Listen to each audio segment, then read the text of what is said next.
Luka Magnotta spent a lot of his time in Florida throughout his life. This podcast will be discussing events in Miami, including his life as a successful male escort in Florida and the Omar Laparra unsolved murder and dismemberment case. Luka denies all involvement in these unsolved crimes. Let's discuss some of these stories. Luka was traveling back and forth from Los Angeles to Miami in the 2000s.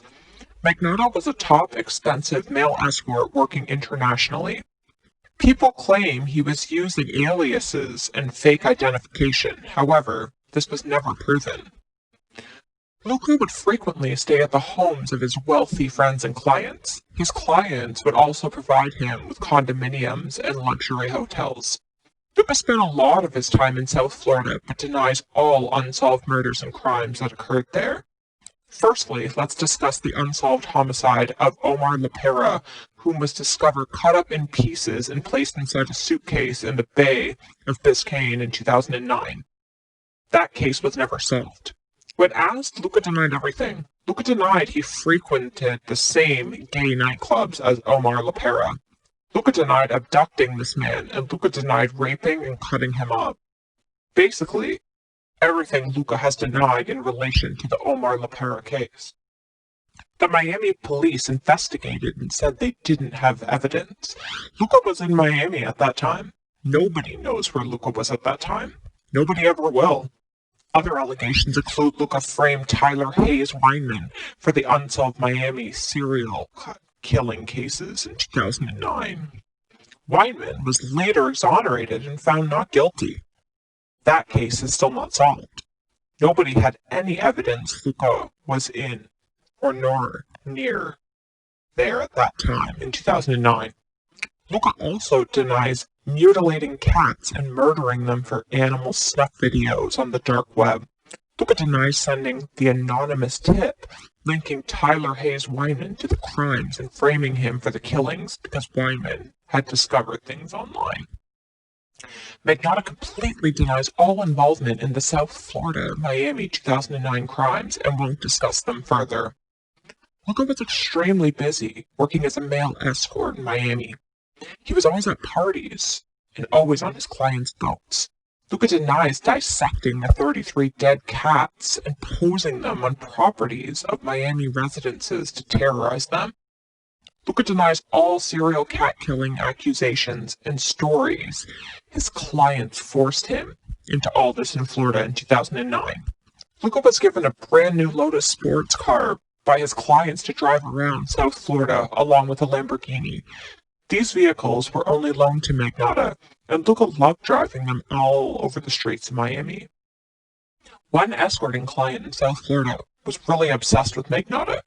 It started stalking him. Every place Luka went, this man would be. Lavish gifts were sent constantly to Luka's homes. Eventually, Luka just contacted his friends in the Russian mafia who handled the situation.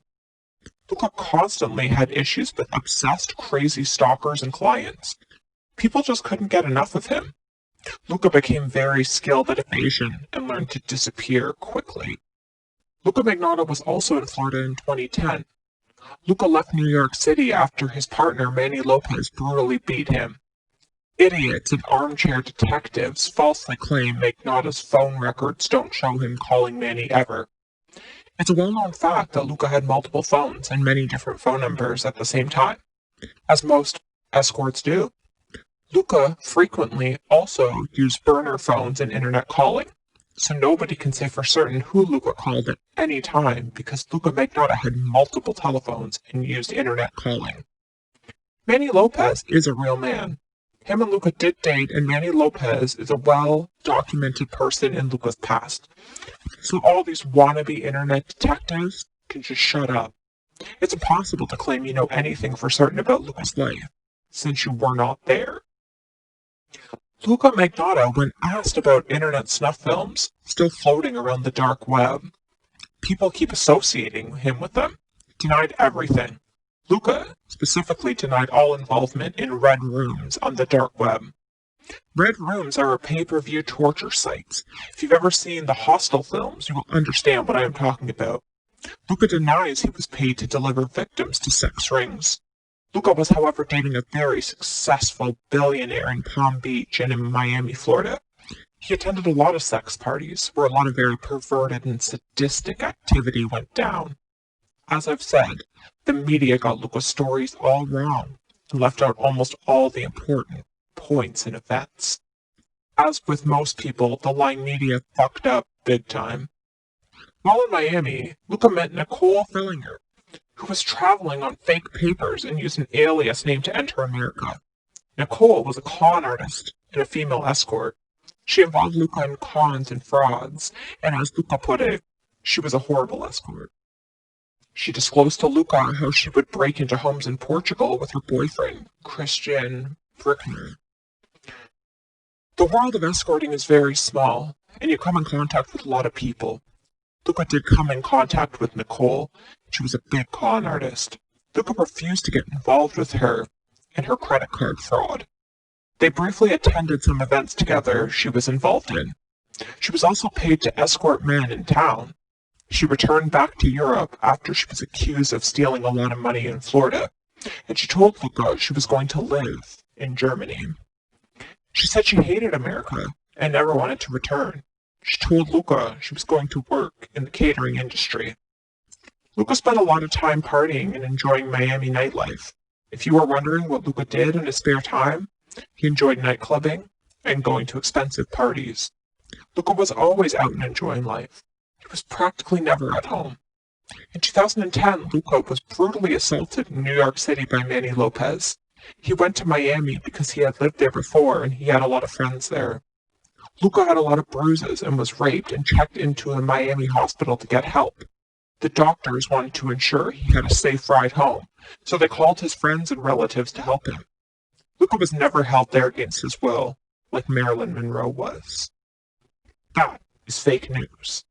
Luka's idiotic mother tried to get the doctors to keep him in there, but the doctors laughed at her and ignored the bitch. Luka's dad was helpful and sent Luka's friend to pick him up at the hospital in Miami. It was clear Luka was traumatized and badly abused. This is all documented. The South Beach police were horrible and lazy and didn't want to open an investigation. The 911 call should have been released. A lot of pics exist of Luka's severe domestic abuse at the hands of Manny and other sadistic individuals, so there was a lot of undeniable proof. A lot of fun and partying happened in Miami, but also a lot of very dark stuff happened. I hope this podcast explained a little more about Luka's mostly untold story. More is to come soon. If you enjoyed this podcast, please subscribe, share, post, and retweet. Thank you.